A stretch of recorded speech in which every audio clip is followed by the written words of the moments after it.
Hello everyone, welcome to my 5th lesson for low level beginners. අන්න අපේ low level beginners ලගේ පස්වෙනි lesson එක අද මම අරගෙන ආවේ. අපි කලින් lesson එකේ කතා කරා subject pronouns ගැන. ඉතින් අද කතා කරන්න යන්නේ අන්නේ subject pronouns එක කොහොමද be verbs යෙදෙන්නේ කියලා. දැන් මට කියන්න මොනවද be verbs කියන්නේ කියලා. අපි සාමාන්‍යයෙන් දන්නවා. ඒ කියන්නේ පොඩි කාලේ ඉඳන් අපි අහලා තියෙන වචන තුනක්. එක පාරට ඔලුවට එන්නේ මොනවද be verbs කියන්නේ කියලා. එනකොට am, is, are කියව ගමන් මේවද be verbs කියලා අපේ ඔලුවට එනවා. එතකොට මොනවද මේ be verbs කියන්නේ? am, is, are. මෙන්න මේ words තුනට අපි be verbs කියලා කියනවා. එතකොට හැමෝම අවධානයෙන් බලන්න බෝඩ් එක දිහා. මම මෙතන ලියලා තියෙනවා subject pronouns ටික. ඔයාලා මේ ටික දන්නවා අපි කලින් ඉගෙනගෙන තියෙන නිසා. එතකොට අන්න ඒවට අදාළ මෙන්න මේ be verbs ටිකත් මම ලියලා තියෙනවා. එතකොට බලන්න මේ I එකත් එක්ක යෙදෙන be verb එක මොකක්ද කියලා? am. I එකත් එක්ක යෙදෙන be verb එක am. අපිට am කියන මේ be verb එක අය වෙන එකක් එක දාන්න බෑ. එහෙම නේද? ඒ වගේම තමයි he, she, it කියන මෙන්න මේ pronouns එක යෙදෙන්නේ is කියන be verb එක. එතකොට you, we, they කියන මෙන්න මේ pronouns එක යෙදෙන්නේ are කියන be verb එක.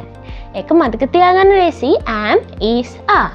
එතකොට බලන්න මේ I am, he is, she is, it is, you are, we are, they are. අන්න ඔය විදිහට තමයි pronouns එක be verb යෙදෙන්නේ. එතකොට ඔයාලට පේනවා ඇති මම මේ බෝඩ් එකේ මේ පැත්තේ මොනවද මේ words වගේක් ලියලා තියෙනවා. මොනවද ඒ තමයි contractions කියන්නේ. අපි දන්නවා සාමාන්‍ය ඉංග්‍රීසි භාෂාවේ අපි contraction භාවිතා කරනවානේ නේද? කතා කරද්දි ලියද්දි අපිට contraction භාවිතා කරන්න පුළුවන්. මොනවද? ඒ කියන්නේ වචනයක් කෙටි කරලා ලිවීමක් කියන අදහස. එතකොට මේ බලන්න මේ I am කියන වචන දෙක එකතු කරලා එක වචනයක් විදිහට මම I'm කියලා ලියලා තියෙනවා. ඒකයි contraction එක. ඒකයි කෙටි කිරීම. ඒ වගේම ඉංග්‍රීසි භාෂාවේ අපිට informal, formal කියලා contractions ගොඩක් හම්බ වෙනවා. ඒවා අපි ඉස්සරහට ඉගෙන ගමු. එතකොට දැන් මේ මම ලියලා තියෙන්නේ මෙන්න මේ pronoun එකයි මෙන්න මේ be verb එකයි එක එකතු වෙලා contraction එකක් හැදිලා තියෙන විදිය. ඇයි එතකොට අපි contraction එකක් භාවිතා කරන්නේ? සාමාන්‍යයෙන් native speakersලා වේගෙන් කතා කරනවා. අපි දැකලා තියෙනවනේ. එතකොට එයාලා ඒ වේගෙන් කතා කරන්න උදව් කරගන්නේ මෙන්න මේ වගේ contractions තමයි. එතකොට මොකක්ද ඒකේ තියෙන වාසිය? අපිට ටග් ගාලා හරිම ලේසියෙන් ඉක්මනට වචනයක් හරි මොකක් හරි දෙයක් කියන්න පුළුවන්. දැන් මම උදාහරණයක් කියන්නම්.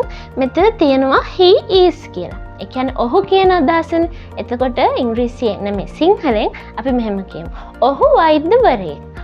ඔහු වෛද්‍යවරයෙක්. අන්න. එතකොට අපි ඉංග්‍රීසියෙන් කොහොමද කියන්නේ? he is a doctor. ඔහු වෛද්‍යවරයෙක්. he is a doctor. එතකොට මේ he is කියන එකේ contraction එක මොකක්ද? his. එතකොට අපිට මෙහෙම කියන්න පුළුවන්. he's a doctor. he's a doctor. අන්න ඒකයි contraction එකේ තියෙන වාසිය. අනික හරියම ලස්සනයි එහෙම pronounce කරද්දිනේ. බලන්න he is a doctor කියනවට වැඩිය he's a doctor. he's a doctor කියලා pronounce කරන එක ලස්සනයි. ඒ වගේම ටග් ගාලා අපිට කියන්න පුළුවන් දෙයක් ඉක්මනින්. එහෙම නේද? අන්න ඒකයි contractions භාවිතා කරන එකේ ප්‍රධානම වාසිය. ඉතින් බලන්න මේ I am, I. He is, his. She is, she's. It is, its. You are, your. We are, we're. They are, their. අන්න ඔය විදිහට තමයි contractions එක තියෙන්නේ මෙන්න මේ pronoun එකයි be verb එකයි එක්ක. එතකොට මම හිතනවා දැන් මේ ටික ඔයාලට තේරෙන්නේ නැති කියලා. Let's move on to the next part. හරි හැමෝම බලන අවධානයෙන් බෝඩ් එක දිහා. මම මෙතන sentences වගේක් ලියලා තියෙනවා. ඔයාලට පේනවා ඇති.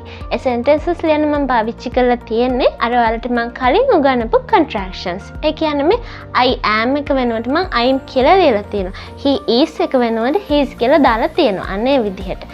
හරි බලන්න මේ first sentence එක. I'm a student. I'm a student. අන්න I am a student කියන එක තමයි මම I'm a student කියලා ලියලා තියෙන්නේ. කියන්නේ මම ශිෂ්‍යයෙක් කියන අදහස. එතකොට ගොඩක් අය මෙන්න මේ වාක්‍ය කියද්දි ලියද්දි අමතක කරන දෙයක් තමයි මෙන්න මේ ඒ අකුර.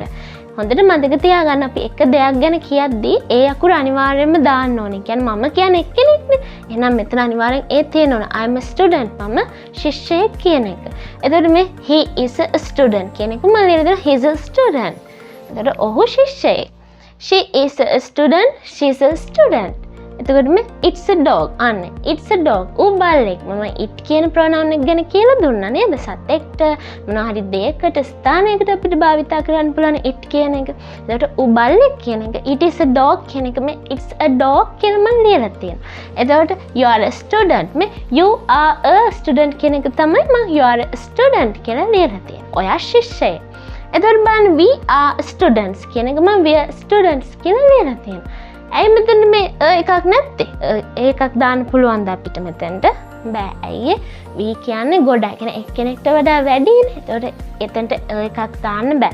ඒ වගේම තමයි මේ student කියන එක අනිවාර්යයෙන්ම plural වෙන්න ඕනේ.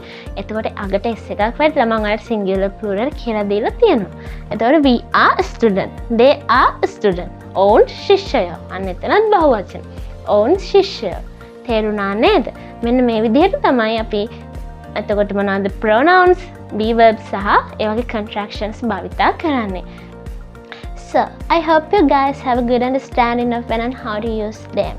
Thank you for watching and I'll see you guys in the next time. Bye bye.